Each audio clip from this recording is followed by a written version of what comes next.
Bismillahirrahmanirrahim. Assalamualaikum warahmatullahi wabarakatuh. Sampurasun. Bapak dan Ibu yang saya hormati, yang pada malam hari ini kita bisa berkumpul dalam keadaan sukacita menyambut 1 Syawal 1446 Hijriah yang jatuh pada tanggal 31 Maret 2025 dalam keadaan cuaca yang sangat cerah. Cuaca cerah ini ada dua. Yang pertama, kecerahannya Allah yang menentukan, tetapi dari sisi aspek perjalanan ilmiahnya, karena dilakukan modifikasi cuaca, sehingga cuaca tidak turun hujannya di wilayah Bandung, tapi turun di atas lautan. Dan kita mengucapkan terima kasih pada BMKG yang hampir 1 bulan bekerja sama dengan pemerintah provinsi untuk melakukan modifikasi cuaca, dan alhamdulillah 90% berhasil. Alhamdulillah. Yang pertama, sebuah kebiasaan dalam tradisi Islam kultural di Indonesia itu mengenal yang namanya beduk. Maka memasuki baju lebaran, orang menyebutnya beli baju beduk. Dan beduk itu pertanda bagi kegiatan-kegiatan spiritualitas yang memasuki hari ganjil. Jadi kalau puasa masuk ke 21 hari, itu biasanya mulai ditabuh dulag, maka memasuki yang disebut dengan tahapan lilikuran. Nah, tahapan lilikuran itu ditandai dengan upacara saling memberi. Orang motong ayam, orang motong kambing, bahkan mungkin motong sapi. Semiskin-miskinnya dia adalah ngambil ikan di kolam untuk dibuatkan pesmol. Dan kemudian saling mengantar. Dan dalam strata sosial pada zaman itu, tidak ada kaya, tidak ada miskin. Orang yang mengantar maka akan dipulang. Maka sayurnya saling memulang. Jadi istilahnya silih anteran. Budaya silih anteran itu terjadi pada realitas sosial masyarakat Indonesia yang tingkat ekonominya pada zaman itu masih rendah. Tetapi pada zaman yang masih rendah itu tidak ada satupun rakyat yang merasa miskin. Nah, pada zaman saat serba susah, budaya silih anteran itu masuk dalam tradisi kehidupan masyarakat pada zaman itu, dan tidak ada orang yang merasa miskin. Orang yang diantar pasti diantaran pasti mulang. Orang yang diantaran pasti mulang. Dan orang merasa terhina kalau dia dianggap miskin. Di era sekarang, di mana pendidikan semakin baik, di mana tingkat ekonomi semakin baik, di mana strata sosial semakin baik, justru terbalik zamannya. Rata-rata hari ini orang merasa miskin. Dia protes manakala tidak kebagian paket bantuan sosial. Dia protes manakala tidak kebagian bantuan sembako. Dia protes manakala tidak mendapat hal-hal yang bersifat gratis. Padahal kalau kita melihat hari ini adalah syiar agama itu jauh lebih baik dibanding dulu.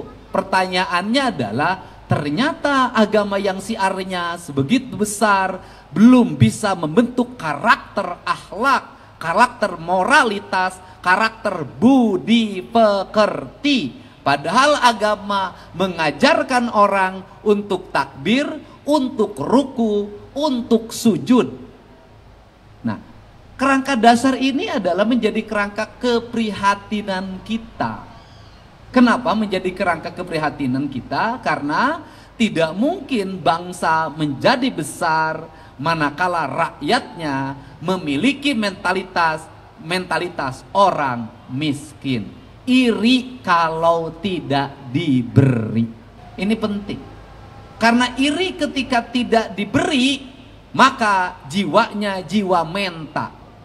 Karena jiwanya jiwa menta, maka mentanya memiliki dua tahapan. Satu, menta bari api-api teboga, pura-pura sakit, pura-pura lapar, pura-pura compang-camping, pura-pura borok, pura-pura cacat. Maka lahirlah mental peminta-minta di setiap perempatan, di setiap sudut kota, bahkan sampai keliling ke kampung-kampung. Mentalitas itu masih ada. Sampai kiamat pun mental seperti itu kalau tidak segera dibenahi, maka mentalnya akan menular pada anaknya. Bapaknya pemalas, anaknya pemalas. Bapaknya pengemis, anaknya pengemis. Bapaknya pura-pura cacat, anaknya nanti pura-pura cacat. Mentalitas seperti ini harus segera dibenahi. Ini saya komitmen dengan Pak Wali Kota Bandung dan seluruh Bupati Wali Kota. Yang kedua adalah mentalitas menakut-nakuti. Dia meminta dengan menakut-nakuti, baik personal maupun komunal. Maka lahirlah ketika tahun 80-an istilah golek merah. Lahirlah Jagger. Nah, kemudian sekarang itu golek merahnya tidak ada. Jaggernya hampir hilang, tapi mengorganisir diri, membangun komunitas, membangun kekuatan, menakut-nakuti. Maka lahirlah budaya premanisme. Mentalitas premanisme juga penyakit. Kenapa? Akan menular. Menular bagaimana? Akan menurunkan orang untuk mau bekerja. Kenapa? Daripada digawe macul, daripada digawe nganduk, daripada digawe ngarit, daripada jadi tukang kayu, daripada jadi tukang mikul, daripada jadi sopir, daripada jadi kenek. Maka lebih baik kita berkumpul, berkerumun, datangin orang, gocap dapat, gocap dapat, gocap dapat. Kalau lingkaran ini makin membesar, maka banyak orang yang ikut. Kalau semakin banyak yang ikut, maka nanti adalah orang yang produktif makin menurun. Kenapa? Untuk apa kerja keras? Mending nongkrong sambil minum, sambil udut, nakutin orang dia dapat duit dalam setiap hari. Ini juga berbahaya. Kedua mental berbahaya ini apa? Saya sebagai orang Jawa Barat, kenapa konsisten untuk segera dibenahi? Kenapa? Karena ruang-ruang produksi di Jawa Barat, ruang engineer, ruang manajer, ruang CEO, ruang direktur, ruang direksi, ruang kelompok ahli, ruang tukang tembok, ruang tukang kayu, nanti akan diisi oleh orang lain. Dalam jangka panjang kita akan jadi tamu di kampung kita sendiri. Ini yang revolusi kebudayaan yang dilakukan. Maka festival bedug sesungguhnya itu mengingatkan.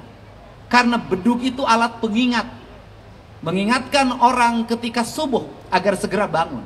Artinya bahwa manusia Islam, umat Islam yang insan, yang ihsan, itu harus bangun pagi. Kemudian harus jeda istirahat, dan setiap sore harus lekas kembali asar itu. Ketika maghrib maka dia harus lekap masuk rumah. Ketika isya maka dia harus menutup rangkaian perjalanannya, dan akhirnya memasuki fase masa istirahat, kemudian masa tidur. Siklus papat kalima pancer ini, 4 yang kelima melahirkan ketunggalan dalam beribadah. Sesungguhnya siklus membentuk karakter manusia Indonesia seutuhnya. Maka proses puasa, saya katakan, proses puasa yang sebenarnya adalah proses bagaimana kita menapaki diri agar mengalami kedekatan rasa antara pikiran dan hati. Maka orang Sunda mengatakan, orang yang akan jucung tepi kananjung adalah orang nukuru cileh kentel pejit. Artinya apa? Orang yang rajin berpuasa dan orang yang rajin melek matanya. Ini prinsip dasar. Untuk itu bedug itu mengingatkan. Dia diingatkan orang. Tapi jangan sampai ada sebuah peristiwa yang membuat kita tertawa dan menggelikan. Peristiwa nakia ngomong naku Sunda. Mang Udin jam 8 isuk nakol bedug. kabeh ti lemur datang bari nulak cangkeng nyarekan ari sia kunaon Udin sia teh wayah kieu nakol bedug sia teh gelo cek Mang Udin teh kieu bari seuri teh nu gelo mah sia lain aing kunaon kitu gelo heupan aing nakol bedug subuh mah sia teu daratang aing nakol bedug jam 8 sia daratang ka masjid itu gambaran jadi untuk itu saya hari ini menyampaikan komitmen masyarakat Jawa Barat. Hari ini mungkin caranya berubah kepemimpinannya kepada teman-teman di OPD Provinsi Jawa Barat, mohon maaf hari ini caranya berubah. Kalau dulu rapatnya 7 kali, kalau hari ini baru bikin 1 kegiatan atau 1 eksekusi. Mungkin hari ini ada 7 eksekusi, rapatnya tidak pernah ada. Jadi kenapa? Karena orang Sunda itu manajemennya hebat. Pok, pek, prak. Pok omongkeun, pok pikirkeun, pek omongkeun, prak laksanakeun. Ini. Orang Sunda tuh kepemimpinannya hade gogog, hade tagog. Orang Sunda kepemimpinannya adalah murah congcot, murah bacot. Orang Sunda itu kepemimpinannya nya gogog, nya mantong. Jadi nya ngomong ya harus mengeksekusi, itu kepemimpinan orang Sunda. Jadi hari ini di Jawa Barat mungkin akan banyak eksekusi-eksekusi yang dilakukan dengan cepat. Karena saya 14 hari memimpin, sudah banyak eksekusi yang dilakukan dengan cepat. BMKG mengatur evaluasi, menangani banjir, menangani berbagai hal, bongkar rumah, segala macam. Dan ini akan konsisten terus dilaksanakan. Dan saya mohon maaf kalau nanti sedikit galak, misalnya pada yang minta-minta akan saya tertibkan. Kemudian yang knalpot brong akan siap benahi. Semua, kenapa? Karena kita ingin membentuk bukan hanya pembangunan, manusia Jawa Barat yang beradab dan bermartabat. Ini prinsip. Ini yang harus dilakukan. Saya katakan, kalau saya disuruh memimpin hanya bikin jalan, hanya bikin jembatan, bikin irigasi, bangun rumah rakyat miskin, bangun sekolah, terlalu mudah bagi saya. Tetapi yang paling penting dari diri saya adalah merubah mentalitas rakyat Jawa Barat jadi dari pangedulan menjadi petarung, gitu yang maksudnya. Gitu. Jadi saya hanya ingin itu saja, ingin merubah. Maka momentum 1 Syawal ini adalah momentum perubahan menuju kebangkitan, menuju kemajuan, menuju orang Jawa Barat menjadi masyarakat yang pemimpin dan rakyatnya menjadi orang yang paling unggul di Indonesia. Itu harapan saya, itu. Dan ini harus dibangun dengan kita. Hari ini saya ucapkan terima kasih. Tuh simbolnya adalah itu, namanya mahkota binokasi, simbol dari mahkotanya Raja Sunda. Ini ada kakak saya udah Herman, Raja Sunda. Raja Sunda di Tatar Sunda, Sri Baduga Maharaja zaman itu sudah mampu membuat mahkota atau lambang dari kerajaan, jadi seorang rajanya dalam bentuk simbol seperti ini yang dipakai di kepalanya, dan mudah-mudahan saya tidak salah, dengan bobot emas 20 kg. Artinya dia adalah seorang pemimpin yang kaya raya. Dan karena kaya raya maka Pajajaran termasuk yang pernah dijajah. Jadi karena daerah yang dijajah itu biasanya daerah kaya. Karena daerah miskin tidak akan pernah dijajah. Kenapa bisa dijajah? Karena terlalu berprasangka baik. Wening ati leah mana. Orang Sunda itu kelemahannya adalah selalu berprasangka baik. Berprasangka baik kalau kita berkumpul dengan orang baik. Tapi kalau berkumpul dengan orang yang tidak baik, tetap kita harus punya praduga, harus punya prasangka, harus punya panca curiga. Itu yang harus. Jadi saya termasuk orang yang selalu ingin, walaupun hati harus bersih, tetapi harus waspada dan harus curiga terhadap siapapun. Nah, untuk itu saya ucapkan terima kasih hari ini. Mudah-mudahan hari menjadi berkah.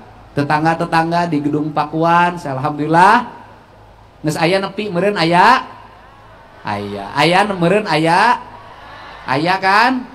Dengan satu pesan pada siapapun nanti kalau memberi jangan suka dikumpulkan, antar saja ke rumahnya agar yang diantar merasa terhormat dan yang mengantar pun merasa terhormat. Karena itu prinsip dasar hidup.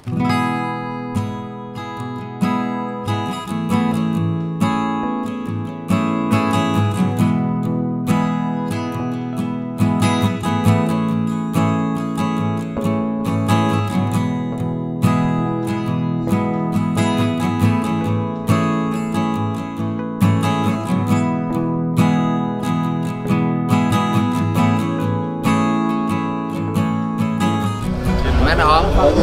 Ya, gimana? Terkait festival kedua lagi nih Pak?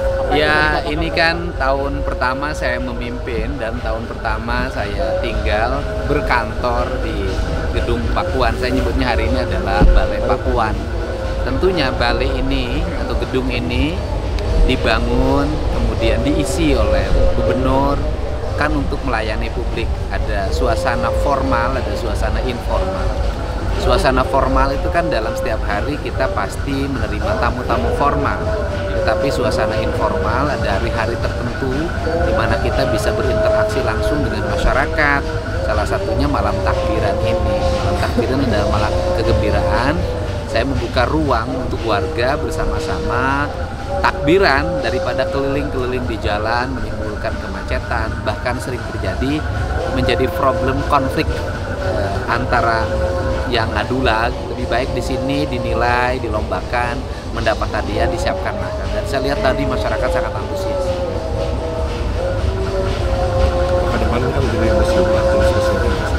Ya museum ya pasti pertama bercerita tentang sejarah pembangunan Gedung Pakuan itu sendiri. Yang kedua pasti menceritakan sejarah Kota Bandung.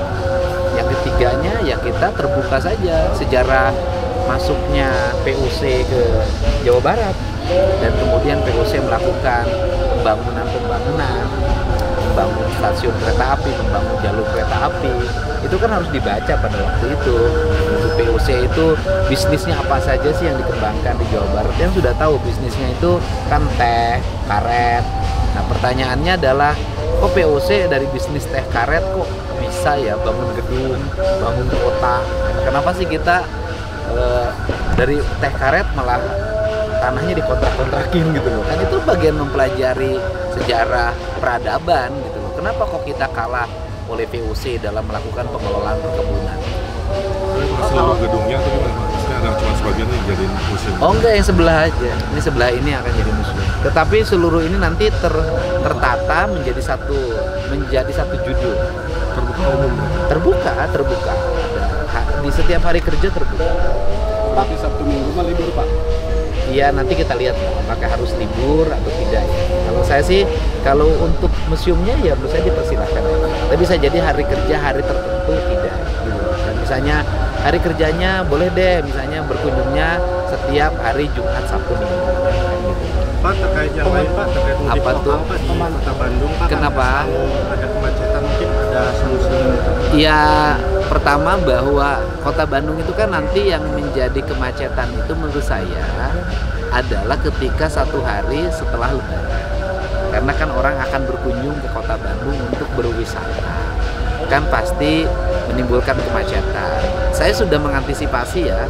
Pertama, itu nanti diupayakan sampah yang dilahirkan dari Lebaran ini bisa diselesaikan di setiap kelurahan. Jadi sudah tadi wali kotanya sudah diskusi dan Sekda sudah melakukan langkah itu yang pertama. Yang kedua, mengantisipasi bagaimana sampah itu dibuang. Kita sudah antisipasi itu. Kemudian yang ketiganya adalah meningkatkan mutu layanan kebersihan, keindahan di Kota Bandung. Dan itu menjadi konsen saya nanti mulai saya masuk kerja itu akan mulai konsen menata Kota Bandung. Dan ada tugas ya, saya diberikan tugas oleh wali kota Bandung. Ya nggak apa-apa, saya minta tugas ya. Saya diberikan tugas oleh wali kota Bandung dan saya meminta tugas itu jalur Pasteur sampai Gasibu sampai Gedung Sate itu tanggung jawab gubernur.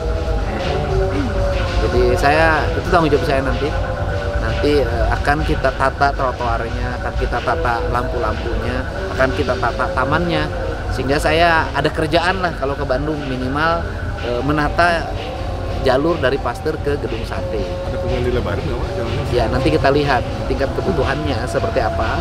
Jadi nanti kalau di situ ada sampah, di situ kotor, tapi nanti ya belum kan sekarang belum saya kerjakan. Itu nanti tanggung jawabnya gubernur. Jadi kalau kotor berarti gubernurnya nggak mampu ngurus.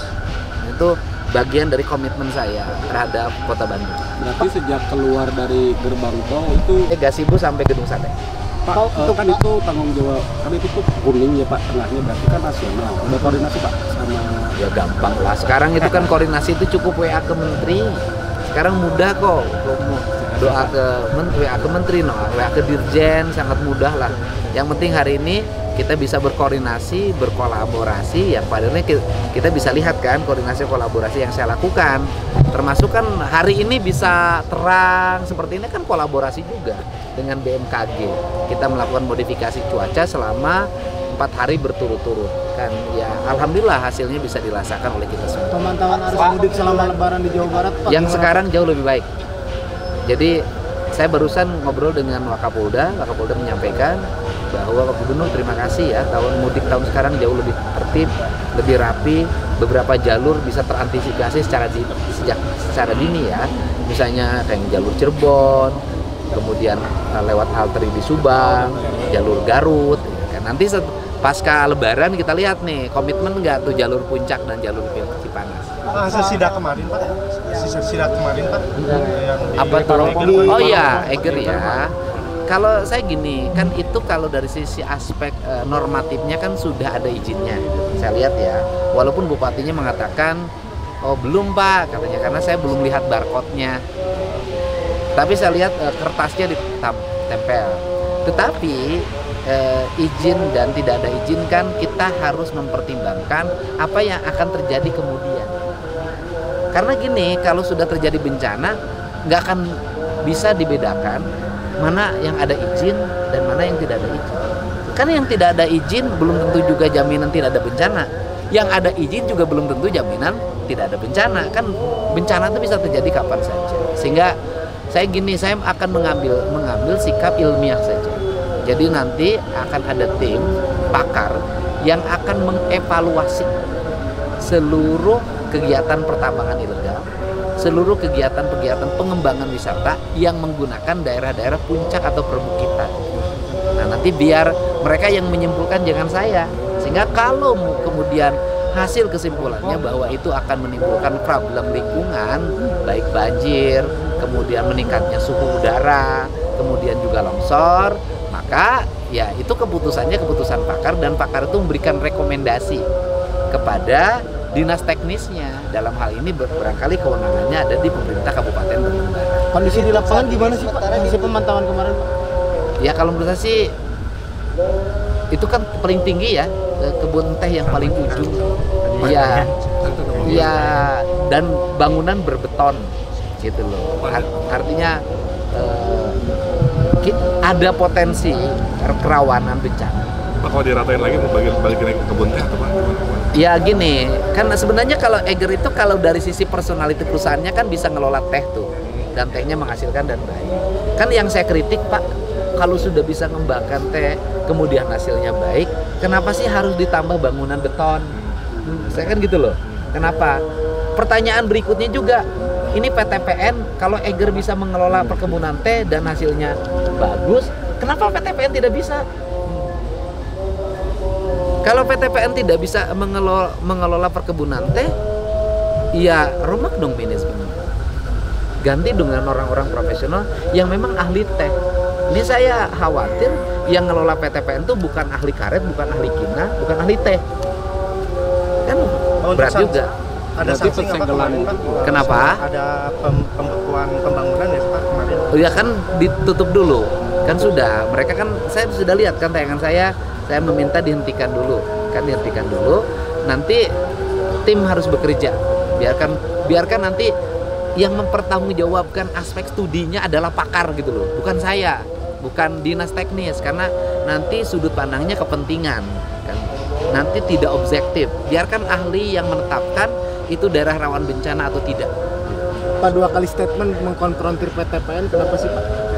2 kali statement sebelumnya yang soal puncak juga kan sama. Ya karena menurut saya AB. abai terhadap tugas fungsi. Kan dia ditugaskan oleh negara untuk mengelola perkebunan. Pertanyaannya adalah kenapa tidak dioptimalkan perkebunannya? Kenapa disewakan tanahnya? Itu kan abai, kan judulnya kan berulang-ulang saya bilang PT Perkebunan Nusantara. Kan bukan PT Kontraktor Tanah Nusantara. Kan orang harus kembali pada aspek dasarnya.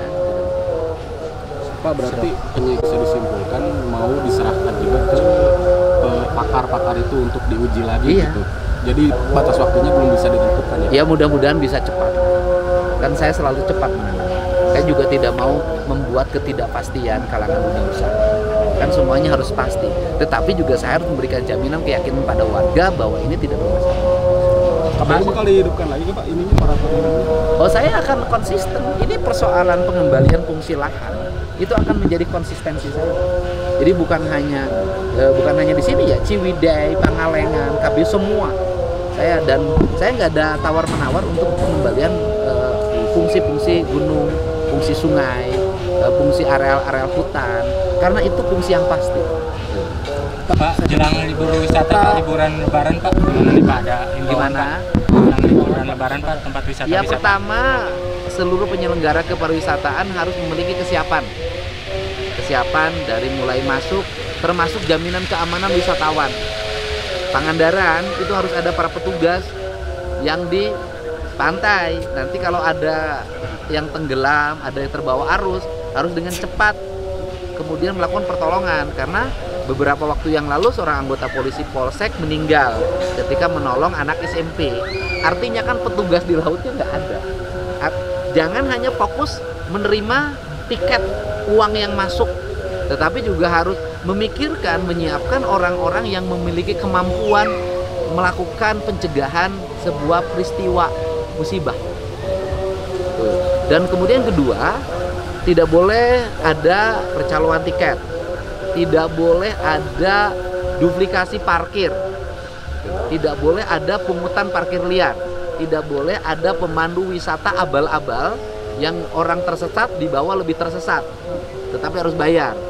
Seperti kejadian beberapa waktu yang lalu. Saya akan monitor seluruh kegiatan-kegiatan ini dan saya ingin memastikan orang Jawa Barat itu punya sikap yang baik dan care terhadap kepariwisataan. Termasuk modifikasi cuaca terus dilakukan Pak?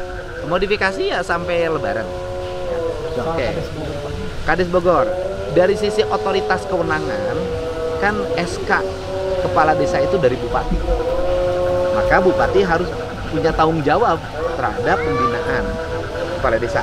Itu dari sisi aspek kewenangan otorisasi. Tetapi dari sisi aspek kepala desa abai terhadap instruksi gubernur, itu kesalahan yang tidak bisa diampuni. Gitu loh Pak, abai Pak. Nah kemudian perlakuannya bagaimana? Ya sama dong, perlakukan kayak preman di Bekasi. Ya udah, polisinya bertindak. Kan preman Bekasi juga ditangkap kan? Ditahan kan? Preman ditahan. Masa kepala desa kan sudah tahu ada instruksi. Kan dia melakukan sebuah perbuatan, meminta untuk digratifikasi. Melanggar hukum ya Pak? Melanggar hukum. Jadi tidak cukup hanya pembinaan, harus ada tindakan tegas. Secara hierarki dari Pemprov juga kan ada juga semacam kayak bantuan keuangan untuk desa-desa Pak. Ya itu, gimana? ya itu yang akan nanti, ini kan lagi rumuskan, saya rumusannya. Nanti jadi itu yang akan, dan kita hanya akan menurunkan bantuan kepada desa yang desanya sudah bisa melakukan tertib pengelolaan keuangan, tertib pengelolaan pembangunan, termasuk desanya bisa ngurus sampah. Desanya yang masih kotor, nggak mengurus sampah, nggak mengurus sungai, aku nggak turunin bantuan.